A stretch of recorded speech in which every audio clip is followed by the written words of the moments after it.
આજે બનાવશું આપણે કાજુ મસાલા. કાંદા અને આ કાજુ બંને વસ્તુને પહેલા બાફી લેશું.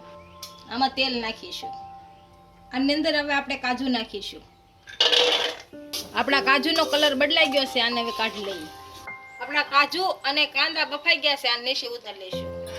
કાંદા અને કાજુની બંનેની ગ્રેવી આપણે કરી લીધી છે. હવે આપણે શાકનો વઘાર કરી લઈશું. આપણે આમાં તેલ નાખ્યું, તેલ ગરમ થવા દઈશું.